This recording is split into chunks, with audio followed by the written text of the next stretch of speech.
It's Wednesday night, and that can mean only one thing. It's time for Wednesday Night Wrestling, and it's time for another set of reviews. Let's go. What's up, guys? BigBear77 back at you with another wrestling review, and it is Wednesday night, and we are going to be talking AEW right now, and I thought the show was pretty good. Now, remember, this is the show that comes after the pay-per-view, so it's the first show after the pay-per-view, Revolution. So, are we going to build on storylines? Will it be new wrestlers introduced? What new storylines built? What's going to go on? And that was the biggest question, and I always love these final show before pay-per-views and first shows after pay-per-views because they're always the funnest to watch sometimes. We start off, let's talk about Dark Order, okay? Let's start off talking about Dark Order right now. This was interesting because they continue to build on the Dark Order. Who is the Exalted One? And I love this, and me and my brother were talking about it.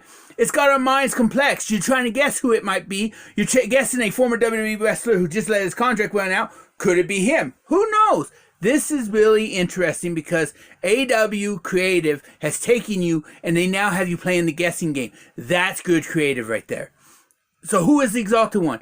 They're promising he's coming. When? You know, it's got to set on pins and needles. Now I'm actually curious. I want to know. So this should be exciting to watch. Some fun stuff coming up. We know they built on it in Revolution because Christopher Daniels showed up with the cape on and everything. Is he the Exalted One? No, he drops the cape and he attacks the Dark Order. Is the Exalted One work for AEW now, or are they to come? They just haven't officially been introduced. Who knows? But that wasn't the only mystery that was happening during AEW, guys. Because guess what? Cody Rhodes comes down to talk about his match that he lost, unfortunately. And then Jake the Snake comes down and talks about his client. I heard the mention of a dark one, basically. Who could that be? There's another mystery, another guessing game. And is it going to be someone that's introduced new, like a Matt Hardy, or one of the other wrestlers that we know are coming over? Or is it going to be someone that's already on the show? I highly doubt it's someone on the show on this one because he said my client is coming. So I'm figuring this is a guy that's going to be coming to the show. This one should be interesting too. Another guessing game. Got you set on pins and needles thinking about it. Creative is really trying to play with your minds at this point. And that's pretty cool. So those two, put them to the side. They're going to be building on those storylines, and I'm kind of interested because it's actually pretty cool. We had the Inner Circle, and I thought the Inner Circle built more into that storyline with Moxley. As you know, if you watch Revolution, if you haven't, my apologies because I'm going to spoil it. Moxley is the AEW champion. If you watch AEW, you already knew that. Moxley did win the title at Revolution. So Chris Jericho comes out and basically says that you will not walk away, and if you do, I will leave AEW for, I think, 60 days or something like that. They're making you think that Chris Jericho's leaving for 60 days.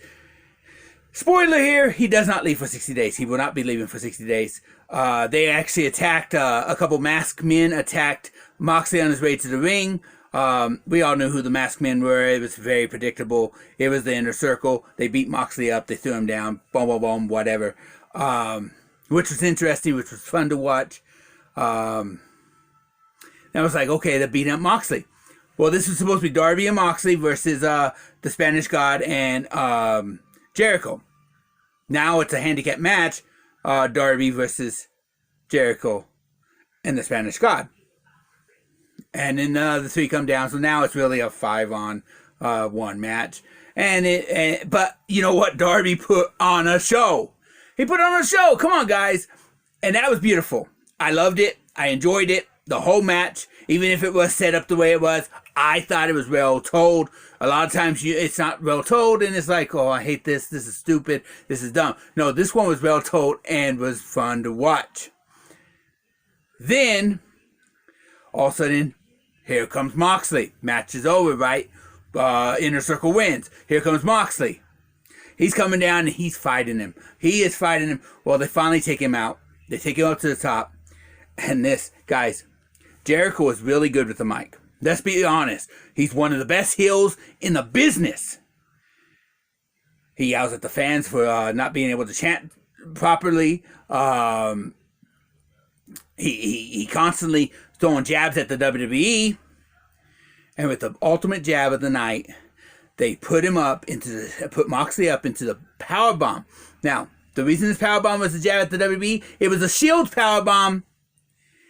Jack Hager held Moxley like a Roman Reigns, and they slammed him through a table. And then, I won't be doing it on this video, but they flipped him off connecting their hands, making it into kind of a Shield symbol. Wow, that was awesome. I don't care. I'm a Moxley fan. I'm a huge Moxley fan. But I love when a story is being told like this, and that was awesome. AEW, by far, you guys rock wrestling this week. I don't care what anyone else does. Just forget it. Don't even try, guys, because AEW's already won this week. I mean, that was just awesome. AEW, a 5 bear claws out of 5. That was awesome night. Just straight up from start to finish. I really enjoyed every match. AEW. Wow. You guys know how to tell a story. Anyways, guys, this is Big Bear. Tell me what you thought of the show on Wednesday night. AEW. Let me know what you thought of Evolution if you got to see it. Tell me down in the comments. Don't forget to hit that like and comment and subscribe. Don't forget to check out the other channels. I'm going to get on out of here. That was AEW. 5 bear claws out of 5. Peace.